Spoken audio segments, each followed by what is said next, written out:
Here's the second one. A football is kicked at an angle of 40 degrees from the horizontal. The initial velocity is 14 meters per second. Okay, so I need to draw a picture. I know this whole thing is going to be in a parabola.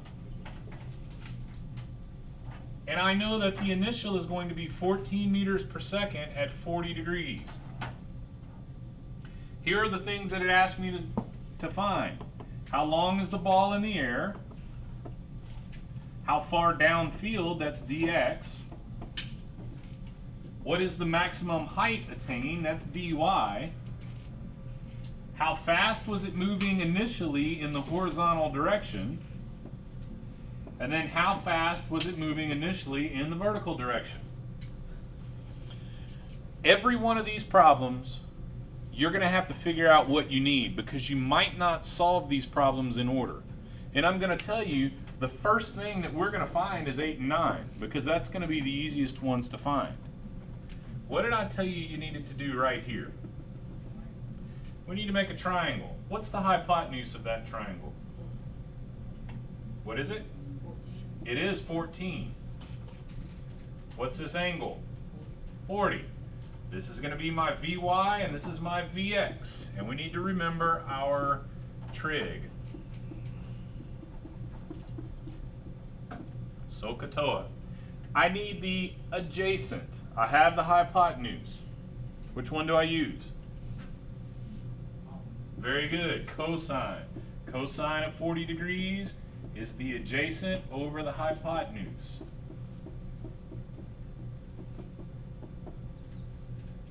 So I can do Vx pretty easily.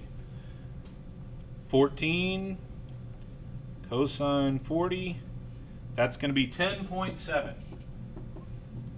So that is Vx, 10.7 meters per second. So that means initially in the x direction it's going 10.7 meters per second. On the test tomorrow, if you get caught up in the trig and you forget how to do it, ask me. I will push you in the right direction. I won't solve it for you. I won't tell you exactly what to do, but I'll push you in the right direction. Because if you screw up the trig, the whole problem is gone. You're not going to be able to do any of the problem. So I don't want you to miss the problem because of the trig. All right, are we ready to find Vy?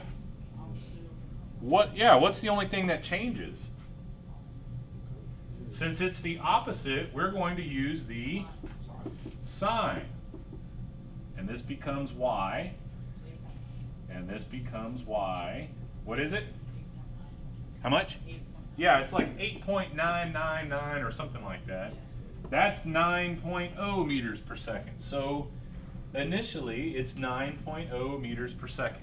Now we have 2 of the 5 things that we need. What was the point that I told you was the most important point on this entire parabola?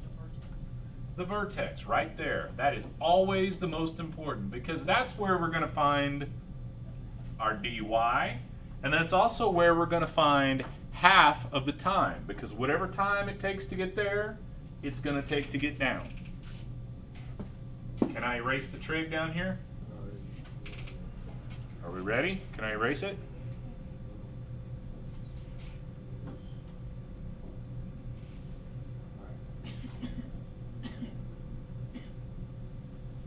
Alfred, you got it? Luis, you good? All right.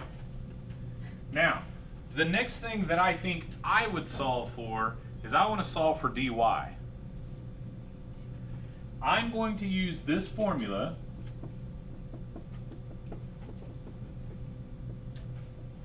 but I'm going to rearrange it. I'm going to use, if you took the picture or you wrote down the formulas, something was in the box with this one. Right. It's the dy equals vf squared minus vi squared over 2g. And that's the one I want to use. What is vf? Okay, let's think about if I were just standing right here and I'm tossing it up at the very top, how fast is the velocity? 0. It's 0.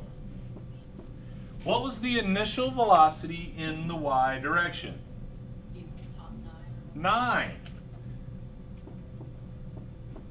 So we need to do that in our calculator. 81 divided by 2 and divided by 9.8.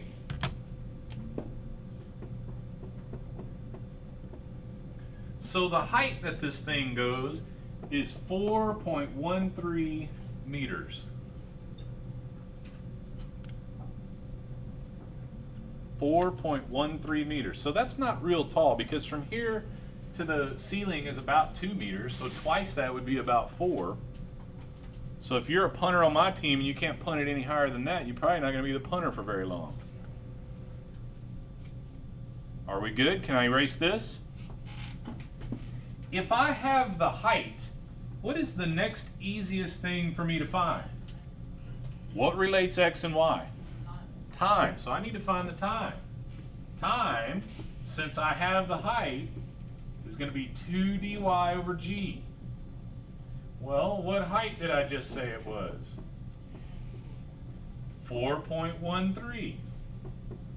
So my number is going to be that times 2 divided by 9.8, then take the square root, and I get 0.92. Okay, now here's the other thing that you must remember if you solve it this way. What is that the time for? It going up, right? We also have to get it to go down. Times 2, 1.84. So my time, 1.84 seconds. Now, the easiest thing to find is the thing that we have to do at the very end. 1.84 is the total time. That 0.92 is only half the time. The easiest thing for us to find is the last thing for us to find. That's the dx.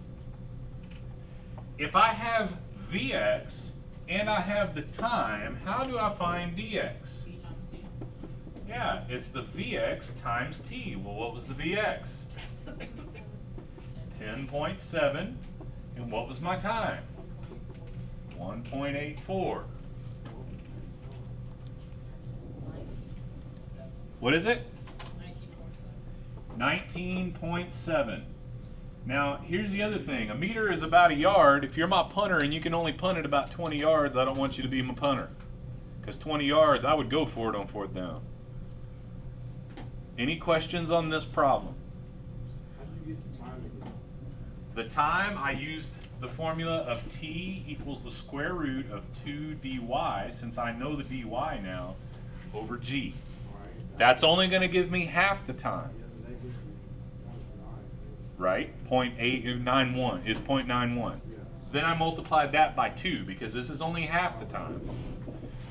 I am telling you that tomorrow on the test the problem is just exactly the same, except I've changed the either the initial velocity or the angle. I don't remember which, but it's still going to be a ball punted in the air and you're answering those 5 things.